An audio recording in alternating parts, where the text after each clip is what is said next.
tell you exactly what he can do. He can make sure that you graduate into an America that has jobs. And not just jobs, but good jobs.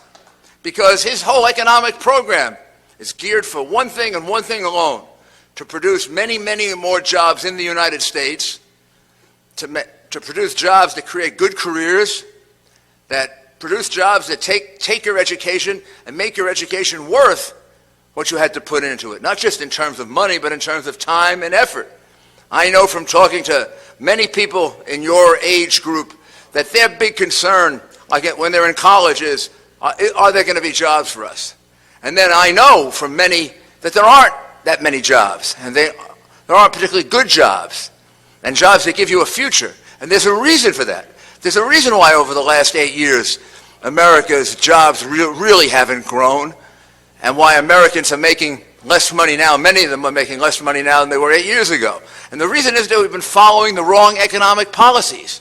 And he's going to put in place the right economic policies. He's going to put in place economic policies, first of all, that reduce taxes from 35% to 15% on businesses. Now you say, okay, well that's giving a break to businesses. Well, first of all, that's all businesses, big ones and small ones. And when you reduce taxes from 35% to 15%, you know what happens? A lot of those businesses that took your jobs away, that went to Europe or went to Mexico or went to Asia, those jobs come back here to America. And they come back here into America in a big way. Now, if you are going to charge them more, which is what she's going to do, you're going to drive more of them out. And we're going to have less jobs. And when you go ahead and you reduce income taxes on everybody, and the middle class gets the biggest tax reduction, which is another falsehood of Mrs. Clinton, who keeps saying that the biggest tax break is for the rich. Everybody gets a tax break, which means everybody gets a little bit more money in their pocket, and the middle class people get the most. Now, you know what that does? That money gets spent. When that money gets spent, then the places where it's spent, they have to hire more people, and we have more jobs, which is what we don't have now. And when you take what her husband called is a crazy, stupid program, Obamacare, Bill Clinton called it that. He always did know something about the economy. He may not know something about a lot, but he knows something about the economy. He's right. Obamacare is a stupid program. Premiums are going up in some places 60 and 70%. And with deductibles that are so high that you'd have to be so injured to even use it up, probably you might not even be alive. Well, we have to fix that. That's another reason we don't have that many jobs, because a lot of businesses are now trying to use part-time workers. They're trying to use independent contractors, so they don't have to pay the 67%, 70, 80% higher health care cost that they're required to pay under Obamacare. That kills jobs. Doing away with Obamacare means more jobs for you. And finally, and most importantly, he'll be out there renegotiating the trade deals.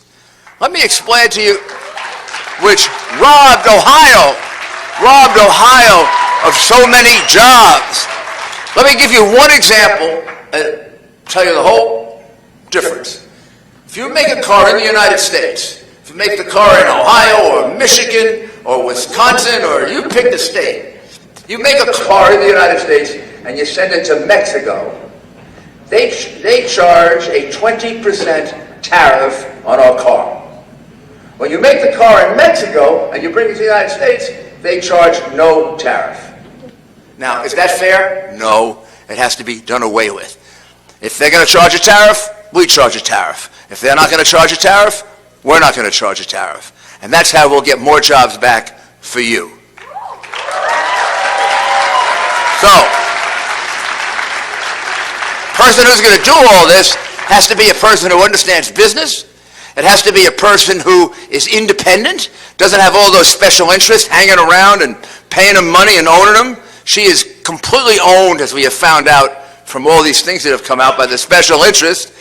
That person is the person who's going to be out here in a few minutes, Donald J. Trump, and he's going to be the next president of the United States. Thank you.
Ladies and gentlemen, let's make America great again. Please welcome the next President of the United States, Mr. Donald J. Trump.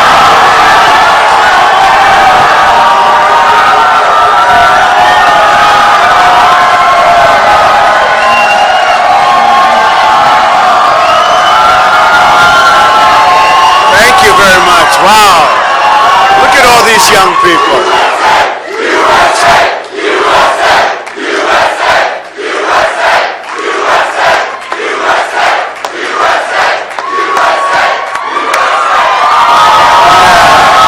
Sit down, just relax.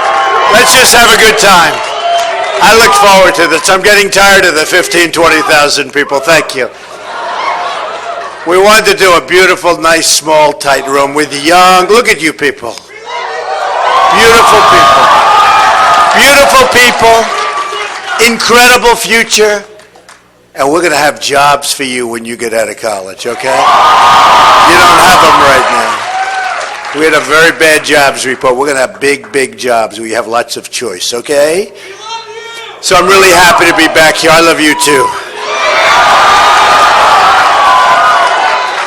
And I do like Columbus. We've had great success in Columbus and great friendships. I have great friends from Columbus. I want to make sure that you request your absentee ballot. Now, how many people here are old enough to vote? Big group. Whoa! I'd say that's a pretty good. That's pretty good. Now I'll work a little bit harder, okay? See, now that I have that. And remind your friends and family to do the same.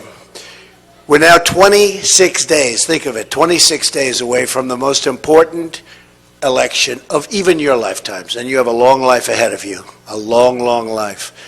But our country is going wrong, and we have only just begun to fight. We're going to make this country so great again. If we win, we'll create a booming and thriving economy for young Americans and jobs for young Americans. To me, that's so important. We'll create safe communities, lower taxes, leaner government, affordable child care and health care, and a government that's honest and decent and fair. And you don't have that now. We are going to be...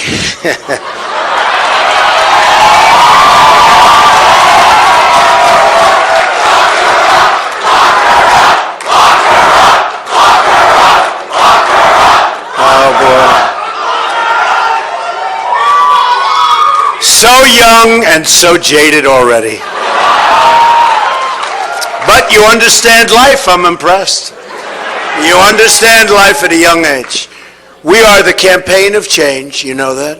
We will deliver jobs, opportunity, and justice for future generations, your generations. We will, better believe it. I've wanted this race, and you know that, to be about the issues. We won by everybody's account the other night. We had a debate with Crooked Hillary.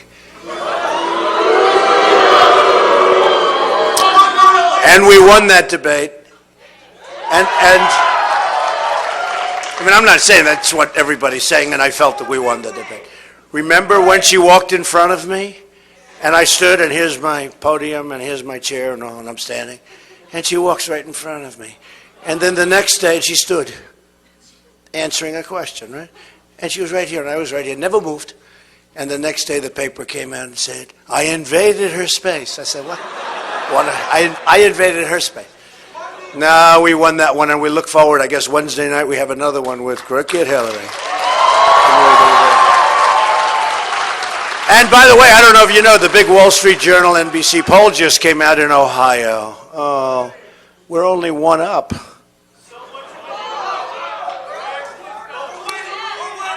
You know? No, you know what? And I say that kiddingly, we're one up. And we got very unfairly battered by people. I have no idea who these people are. I've been battered by people that I have no idea who they are, but we're one up in the NBC Wall Street Journal poll, which never treats me good. So we're one up in Ohio, and it just came out in North Carolina. We're one up also. We're doing well. And she spent a fortune on ads, fortune, here in North Carolina, just an absolute fortune. And, you know, I'll tell you what, we're going to have some big surprises. This is going to be Brexit all over again, except even bigger numbers. The Clinton campaign has refused to discuss the issues. In fact, the WikiLeaks just came out today. She's got no core. Her people are saying, what's her core? What's she talking about? What's her core? I have a core. You know what it is? Make America great again. That's my core.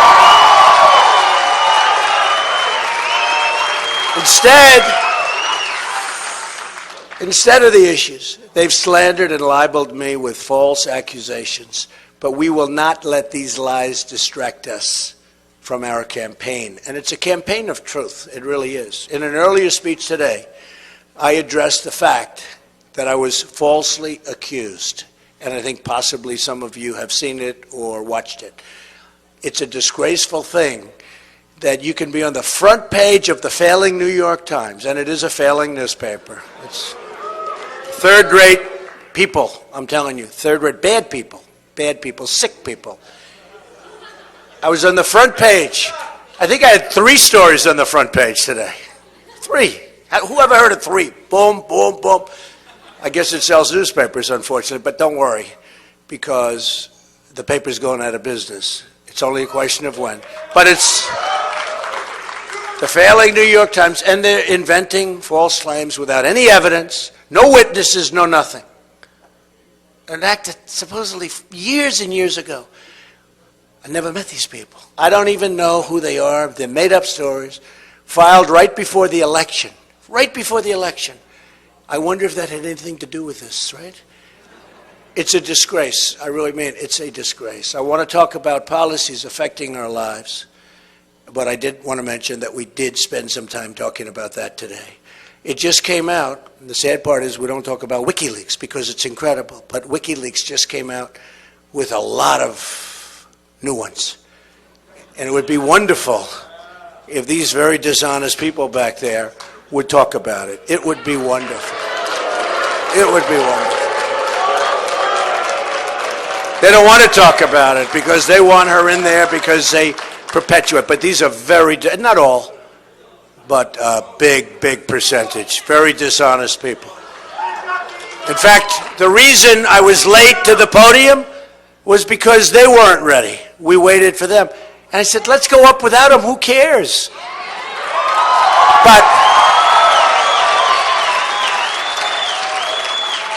But my people said, no, we should wait till the press is. So I'm sorry to keep you waiting, but it's their fault, not mine. Right now, our government has been taken hostage by global special interests that will stop at nothing to drain every last ounce of wealth from this country for their personal benefit. You're going to see it. The greatest weapon wielded by crooked Hillary is the media. That's what she got. She got nothing else. Believe me, there's nothing there. She couldn't even pass her bar examination in Washington, D.C., okay? I don't know if you know that, okay?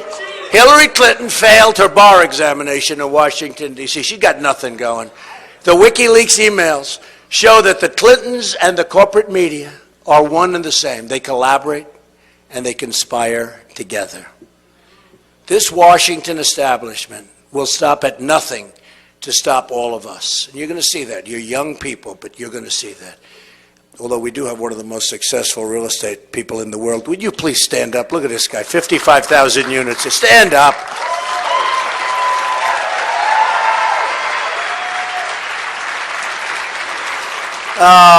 Great real estate man, actually. One of the best in the country. It's good. And from these parts.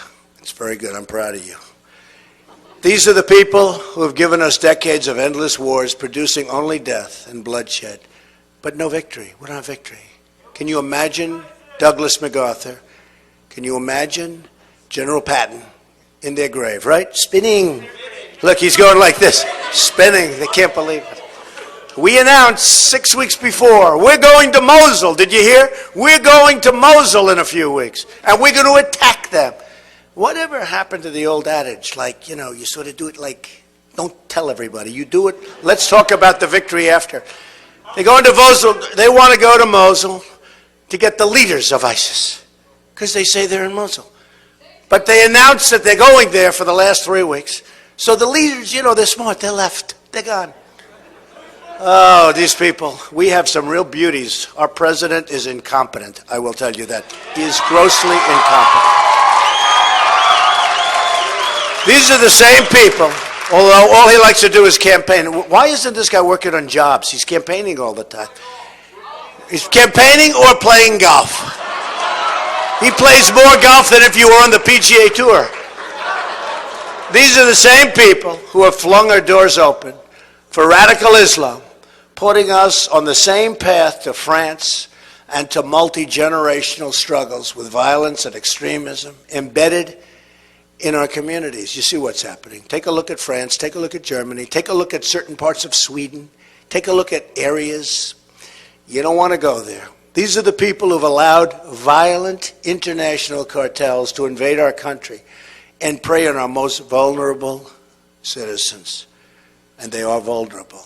Victims like Marilyn Ferris, raped by an illegal immigrant with a lengthy criminal record and beaten to death viciously with a hammer, wasn't supposed to be in our country. Should never have been. They didn't want to put him out. These are the people who have let our drugs pour, and let just drugs. Drugs are pouring into our country from the southern border.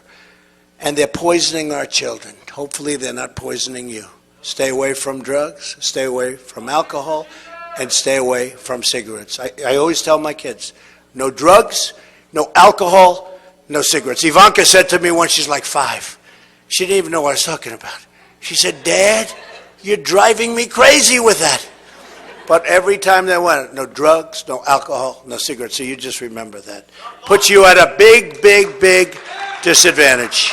You get hooked. If you get hooked, it's hard to get unhooked. Puts you at a big disadvantage. So just remember, maybe that's the thing you'll learn or remember most from what I'm going to say, okay, if you want to know the truth at your age. These are the people who emptied the jobs out of Ohio, Pennsylvania, Michigan, North Carolina, and all of our states, so many of our states, and shipped them to Mexico and other countries. The political powers trying to stop us are the people who have stripped these jobs right out of our inner cities, trapped millions of African American and Hispanic Americans in impoverishment. I mean, they're impoverished. You have to see these inner cities, and you've seen them. You've seen them. They're crime-besieged neighborhoods, and left 70 million American women and children in poverty or near the brink of poverty. At the center of this assault on American prosperity is the Clinton campaign. These are her ideas. They want to do it. They've been running the inner cities, the Democrats, and the Democrat ideas for up to 100 years, and even more than that. Unbroken. Guess what? It's not working. And it's very unfair to the people that have to live there and be shot when they walk to the store. And all of the things that you read about and watch every night on television. They don't work for you. They don't work for America. They work only for themselves. These are the people we're talking about, including foreign government and foreign actors. Hillary Clinton is a criminal who destroyed 33,000 emails after a congressional subpoena was issued.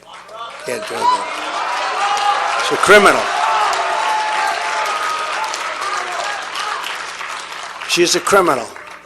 You get a subpoena from the United States Congress and you say, get rid of those emails. 33,000 emails were deleted and acid washed. Nobody even heard of it. They were bleached. It's a very expensive process. People don't use it because it's too expensive. She used it. And then she hammered her phones, right? Anybody get rid of your cell phone? Anybody ever hammer it? Anybody hammer it?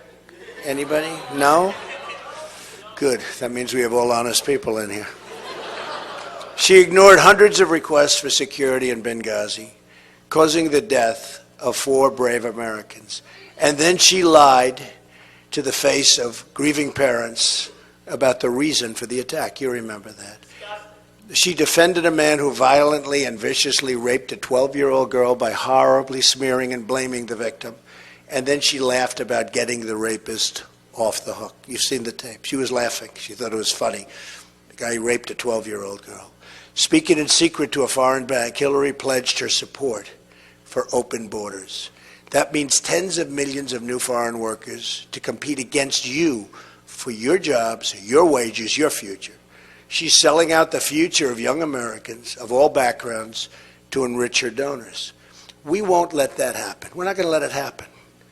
Hillary and her special interest allies want to keep children in our inner cities trapped in failing schools. Under a Trump administration, disadvantaged children will be able to attend the public, private, charter, or magnet school of their choice. Under President Obama and Hillary Clinton, it's very important.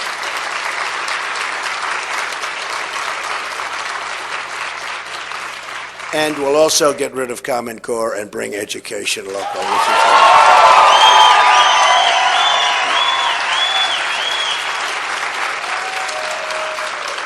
Under President Obama and Hillary Clinton, the national debt has almost doubled. $20 trillion national debt is a weight around the future of every young person in this country and every young person, sadly, in this room.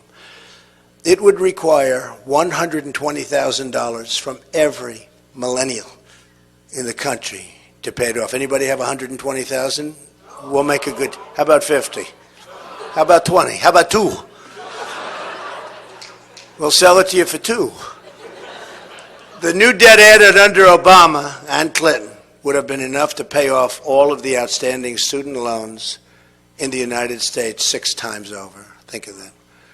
Yet not one penny of that new debt has gone to lowering your tuition and the people that are going to follow you. It's only getting worse.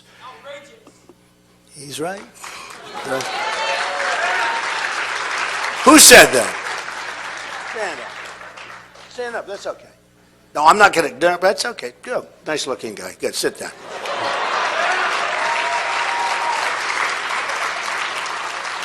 We made him a little nervous when I said stand up. He's a good guy. The share of 16 to 28-year-olds not in the labor force has increased to 45% during the Obama administration. Tremendously bad things are happening. In the Trump administration, we will work every day to make America great again for everybody, including millennials. First, we will lower the cost of college and solve the student loan crisis. It's a crisis, very unfair. The biggest crisis is you graduate, you do well from great colleges, like where we are right now, great colleges. But you graduate, you do well, you're proud of yourselves, your parents are proud of you, there are no jobs. There are no jobs, no good jobs. Tuition at public four-year institutions was 40% higher in the last school year than it was 10 years ago. In all, Americans owe $1.3 trillion in their student loans. Think of that, $1.3 trillion. More than auto loans, credit card debt, home equity. I mean, nationwide, you're talking about the biggest factor. Students should not be asked to pay more on their loans than they can afford. And the debt should not be an albatross around their necks for the rest of their lives. And that's what it is. We're going to work that out. We're going to work it out, folks. We're going to work it out. It'll be a negotiation. You know that. Everything's a negotiation, but the art of the deal. We're going to work it out. We're going to work it out big league. But it's very unfair. You graduate, you graduate from college and you're starting with like an anchor around your neck. No good. It's no good. Not fair. That's why under my student loan program, we would cap repayment for an affordable portion of a borrower's income 12.5%. We'll cap it. That gives you a lot to play with and a lot to do. And if borrowers work hard and make their full payments for 15 years, we'll let them get on with their lives. They just go ahead and they get on with their lives. Because it's very, very hard for young people. It's probably the question I get more than any other question outside of defense which is catastrophic, what's going on with our, how badly we treat our veterans, how badly we treat our military folks. But I get asked so much about student loans and student debt. Young Americans deserve the same deal as federal workers. So we will equalize treatment so everyone can start saving for their families and retirement by the time they're 15 years out of college. So start counting, 15 years. In addition, I will take steps to push colleges to cut the skyrocketing cost of tuition. It's happening. It's happening. Very unfair. Because students are like a conduit. They get the money, they give it, and there's not enough incentive for these colleges to cut. And the costs are going up mammothly, much more so than other businesses and industries. And I fully understand why. We're going to do something about it. If the federal government is going to subsidize student loans, it has a right to expect that colleges work hard to control cost and invest their resources in their students. If colleges refuse to take this responsibility seriously, they will be held accountable, including by reconsidering whether those with huge endowments deserve to keep those endowments tax exempt. We have a lot of power over the colleges, and they're not doing the job of cost cutting because they don't have the incentive to cost cut, because you're paying for it, Some schools are paying more to hedge funds and private equity managers than they are in spending, and this is true, than they are spending on tuition and tuition assistance, while taxpayers are guaranteeing hundreds of billions of dollars of student loans to pay for rising tuition costs. We want universities to spend their endowment on their students, not themselves. We have to take care of our students. They need to use that money to cut the college debt, and they have to cut college tuition. They have to do it, and we have to do it quickly. Much of the skyrocketing cost of college education is due to the tremendous bloat in college administrators and bureaucrats. I know that doesn't happen here, but, just maybe some places. Doesn't happen here, does it? No. No? No, I'm sure it doesn't. But every place else it does. According to the Department of Education, the number of college administrators is up more than 60% since 1993, 10 times the increase in tenured faculty positions. Federal regulations are responsible for much of this administrative bloat, and it is bloat. Vanderbilt University estimated that it spends $150 million per year, 11% of the university's budgets, to comply with government regulations. Big problem. Regulations in this country, a big problem. And by the way, I'm cutting your taxes, big league, massive. Hillary is increasing your taxes. So when you get out and when you get those good jobs, you're also going to be paying, if I'm president, a lot less taxes. She's going to increase your taxes very substantially. As president, I will immediately take steps to drive down college costs by reducing the unnecessary cost of compliance with federal regulations so that colleges can pass on the savings to students in the form of lower tuition. I will also make it a priority to protect students' rights to free speech on campus. Do you want free speech? Does everybody?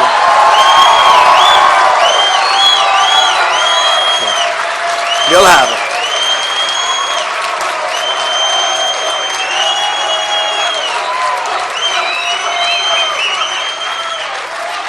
Wow. Wow. You like that more than the lower cost. I mean, that's impressive, right? What's going on? That's pretty cool. That's pretty cool. You know why? He just said it. You know why? Because what? Say it again. That's a pretty great statement. Pretty good. Hey. Do you want to be my speechwriter? I think that would be good. That's very good. That's very, very good. That's true. We love America. We want our country to be healthy again. We want to make America great again. That's been our whole theme, and we want to do that. But that's really well said, I want to tell you. Stand up. Let me see you. Wow. Good. What is that you're wearing? Turn around, show the press. They won't cover it if it's negative on Hillary.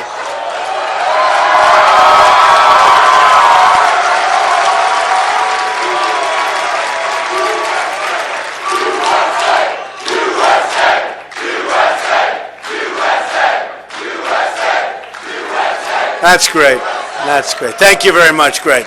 Good. Great future.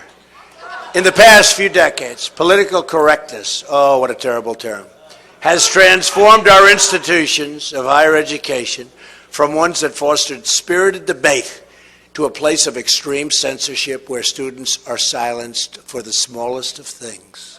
You say a word somewhat differently, and all of a sudden you're criticized, sometimes viciously. We will end the political correctness and foster free and respectful dialogue.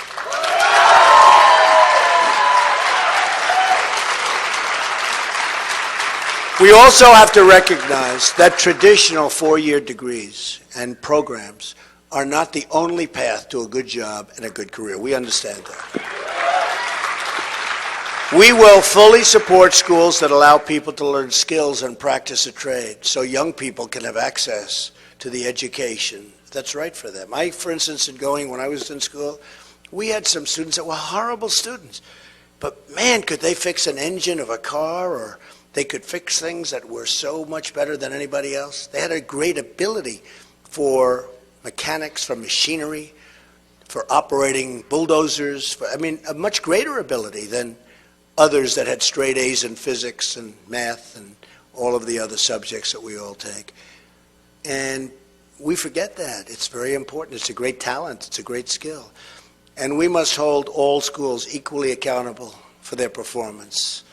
I will make sure that students have the information they need, all about their options. They have to have options before starting school and for repaying their student loans upon leaving school, and we'll make it so you can do it and do it very easily. You watch. There's a lot of room for improvement in this regard. Currently, students navigate 16 complex repayment plans. You know about that, right? Some of you. 8 forgiveness programs and 32 deferment and forbearance options. Each of these programs has their own nuances and qualifications. I will simplify this confusing maze into a single income-based repayment program similar to those that have proved so popular in recent years. That's a very important thing. Very important. We also have to make sure that those who have graduated college and those who are soon to graduate can find a great job. This good job, but I mean great job, right? We want great jobs. We don't want good jobs. To start a career when they do. A lot of our great jobs are gone to other countries, gone to Mexico, gone to China, gone to lots of places. We don't have many good jobs anymore. Many mothers across this country are worried their kids won't find jobs. Are any of your mothers worried about that? Huh? Yeah. A lot of mothers and fathers. And fathers. And they're right to be worried. One of the biggest threats is outstanding and it's really a tremendous threat.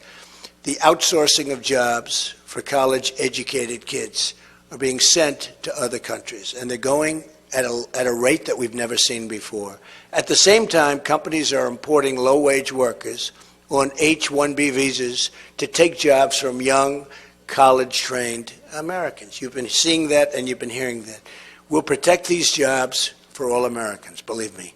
My economic plan, including tax, trade regulatory, and energy reforms, will create 25 million new jobs and allow the private sector to grow at 4% per year. Right now, it's hardly growing at all.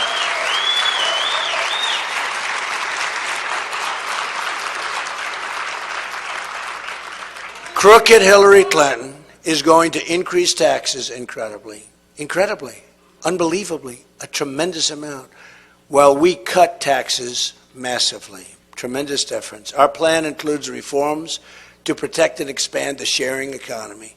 Startups like Uber that have managed to provide great services for consumers and to consumers. In some cases, I'm hearing little other things. We'll have to check that out. Do you like Uber? Does everybody like it? Okay. And create lots of jobs in the process. Finally, and most importantly, the foundation for a new prosperity will be rededication to the constitutional rule of law.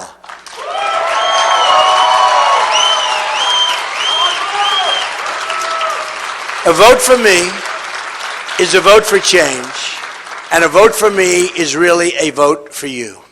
Together, we will make America so strong. We will make America so powerful and so rich. Together, we will make America great again. And I want to thank you, and God bless you. You are amazing young people. Amazing young people. Keep up the good work. Say hello to your parents, okay? And thank you, fellas. Thank you. Thank you.